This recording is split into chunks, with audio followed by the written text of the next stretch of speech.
welcome back to the Citytilidie channel. You're all staying safe and well. I don't know, look at a match day programme. I didn't know that we call this, where we look back at all the facts and oddities in the programme. And we're going to look at this one today. And of course, the City Newcastle programme for the FA Cup quarter-final. So, including a little excerpt on a City legend, Bernard Halford. So, yes, probably the most famous Bernard City fan. You've got Bernard Halford, Bernard Manning. Do I come third at the moment? I'm probably a very far back in third. I can't think of any. Probably other Bernards as well. But anyway, guys, hope you enjoy this little look back, this little hard copy memory of the game. I didn't know that. Please, if you are new to the channel, push that subscribe button, push the bell notifications. Everything City past, and as long as we can keep going. And guys, if you can smash that like button, that'll be much appreciated. And give us a like if you like City or love City. Give us a like if you like my feeble attempts, and especially give us a like if you like Bernard Halford. There you go. So I'll crawl on his back to get likes. So. It'd be fantastic. And of course, if you do check out the channel, lots of history stuff, of course, but you'll see stuff on film and TV as well, which I also like. Not as much as perhaps the boys in blue, but not far behind. Right, let's talk about this. Yes, the cover, similar layout to the Huddersfield home game, of course, but of course we got the famous Bernard Halford on it, so that's makes all the difference. But a nice cover. Yeah, some good, as I say, you know my thoughts this season. Some of the better covers are coming City's way, although the content isn't fantastic. I'll have a bit of a moan again later, but you've probably heard me moaning before, so don't worry about it. Just a bit of fun. There we go. Well, for me anyway, to have a moan. About City, yes, remembering Mr. Manchester City, of course, it's the 5th year anniversary of the passing of the Man City life president, Bernard Halford. So we'll have a little bit more of this, talk about him before we go. Chewett 50 is a piece on, of course, our Newcastle boy, isn't he? Our Geordie boy, a Newcastle fan as a kid, but obviously a dyed sky blue now as far as supporters are concerned. You know, and of course it's his 50th anniversary of him joining the club from Sunderland, their arch rivals, of course. He scored 109 goals in 275 appearances over a couple of spells at City. I've not done any big specials on him yet. There will be stuff to come, obviously, in the future, but not just yet. His overhead kick, of course, which I was there for, although with my dodgy eyes, I broke my glasses and I thought he'd done a diving header at the time. But anyway, we won't dwell on that one. His overhead kick in the 1976 League Cup final was voted the greatest ever goal in the history of the competition. That was back in 2010. Has been anything better since? I'm not too sure. Remember a couple of City goals of certain quality, but whether they'd match up with an overhead kick, I don't know. 6 England caps he got, and of course we'll have more about that. There's an image which I won't see yet. I'll save it because it's in my image of the day, about a great coat he wore on front of one of the programmes which I've got here as well, from 1974. So we'll have a look at that as well before we go. Haaland, his stats in the Premier League, he's played 54 goals, 13 assists. But if you add up his goals, he scored 10 with his head, 7 with his right foot, and 36 with his left foot. So that leaves one goal not there. I think he scored one with his bollocks, didn't he? I think he sort of with his part of his anatomy. So I did alter the stats there on the screen a little bit, but I think that was the one. I was trying to figure out why we were one goal missing, but I'm fairly sure that's what it was. His shooting accuracy is 49%. Let's get it up to 50, mate, at least. It looks far better. Oscar Bob, his first bench appearance, and I was there that day at Swindon, yes, in January 2022 in the FA Cup. Just 9 appearances, of course, but 75% cross accuracy, that's not bad, and 67% shot accuracy. So I know it's early doors, just 9 appearances, mainly off the bench, but that's not bad going, is it? That's not too shabby. What about the barcodes? Anything we learned? Well, the top scorers, of course, dirty Alan Shearer. He was a very dirty player, Alan Shearer. 206 goals. The most appearances, yeah, we'll talk about the 4th most appearances in a bit in the quiz question, but the most appearances by a guy called Jimmy Lawrence, who made 496 appearances. The guy on the bench, I'm not sure whether he came on. He might have come on in the game. I've not noticed. Lewis Miley is a boyhood fan of the Geordies. a midfielder, 18 appearances. His stats aren't great, 18% cross accuracy and a 21% shot accuracy, so doesn't quite look like a pet player just yet, but we'll have to see on that one. Quiz question is question 2. Yes, back to the appearances.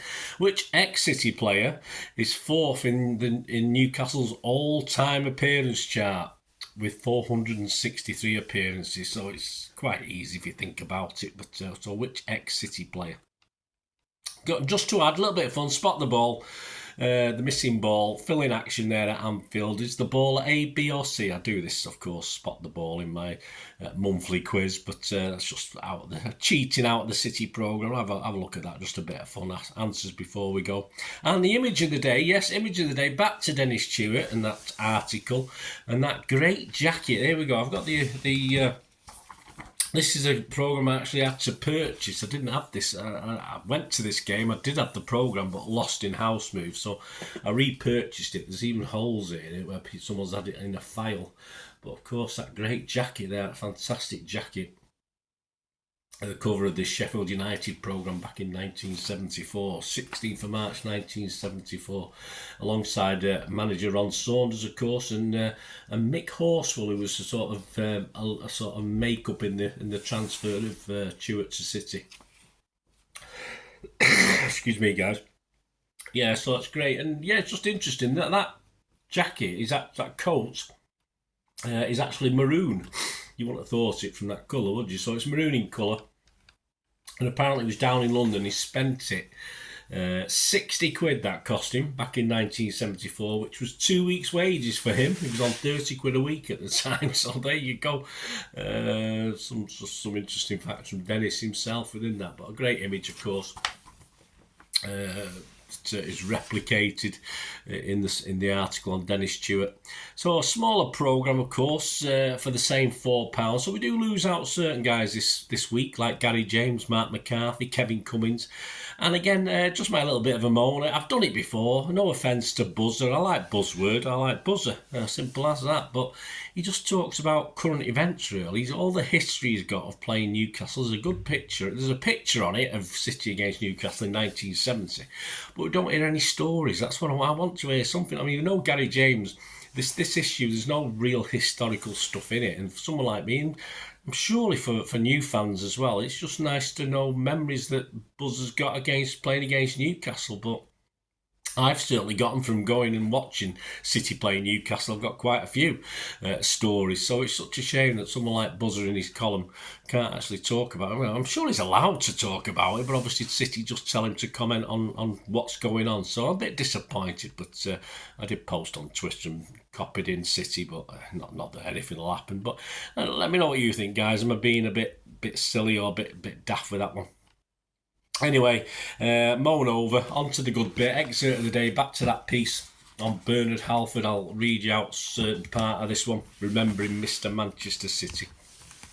This month marks the 5-year anniversary of the sad passing of City Life president Bernard Halford, a man whose influence at the club will never be forgotten. The former long-serving club secretary made a huge contribution to this club for more than 4 decades, earning him the nickname Mr. Manchester City. Lifelong City supporter, Bernard was born in Chadderton in May 1941 and completed his education at St Gregory's in Ardwick in 1956. But he was never happier than watching his beloved Blues at Main Road or in the FA Cup finals in back-to-back years with his father Harold. After beginning work in the cotton industry, Bernard joined his local club Oldham as secretary. My brother used to work in a cotton mill. Shows how old I am, I suppose. He was then offered the dream job at City, but initially turned it down out of loyalty to Latics chairman John Lowe. However, it was worth waiting a little bit longer for eventually joining in 72-73 as company secretary before becoming club secretary, a position he was to fulfil for nearly 40 years as we changed managers, players, divisions, ownership and even stadiums during his tenure. By his own admittance, Bernard ate, slept and breathed City and never missed a home game in 42 years. It was a role he thrived in and he was key to hundreds of transfers in and out of the club, from Dennis Law's shock switch from United in 73 to the arrival of Patrick Vieira from Inter in 2010. Bernard was a hugely influential figure in the creation of supporters organisations, helped with the founder of the Junior Blues and was also instrumental in the success of the club's academy. He was also a passionate advocate of grassroots football and served as Manchester FA's representative to the Football Association for 11 years, from 2005 to 2016. I've received an honorary life membership from Manchester FA in 2016. In 2006, Bernard was elected to the club's Hall of Fame, the only non-player to be bestowed this honour, and in 2010, Bernard became only the club's second life president as he approached 40 years service. Just a year later, he was thrilled to see City lift a first trophy in 35 years when we beat Stoke in the FA Cup final, and such was his standing, Bernard was invited to lift the FA Cup, an incredibly proud moment for him. A hugely popular figure and gentleman, he helped so many players and staff feel comfortable and at home at the club. Bernard passed away in March 2019, and many legends paid tribute, led by our manager Pep Guardiola and chairman Khaldun Al-Mubarak. There you go. So remembering Mr. Manchester City, fantastic. I've never got to chat to the guys. A few City legends over the years I might have met or spoken to, but certainly not Bernard Halford, but sadly missed. Right, hope you enjoyed that, guys. Anyway, let me know any memories you've got. The answer to the quiz question: which ex-City player is fourth in the all-time appearance chart for Newcastle with 463 appearances? Well, of course, yeah, you probably knew this one. Shay Given. Yeah, okay, ex-Newcastle, a little bit for City, but hey, it doesn't matter. And Phil in action, of course, that little bit of spot the ball at Anfield, A, B or C. Did you guess at A? If you guessed at A, no prize, give yourself a pat on the back. So there you go, guys. Hope you enjoyed this. I didn't know that. A little bit different this week. A little bit of a comment made, a little bit of a look back at old programmes. Hey, a nice mismatch. Did you enjoy it? Let me know, guys. Anyway, share us your memories, share us your thoughts. Be great to hear from you. Till we meet again. Oh, that's one thing, don't I? Please stay safe, Blues. Come on, City. Bye for now.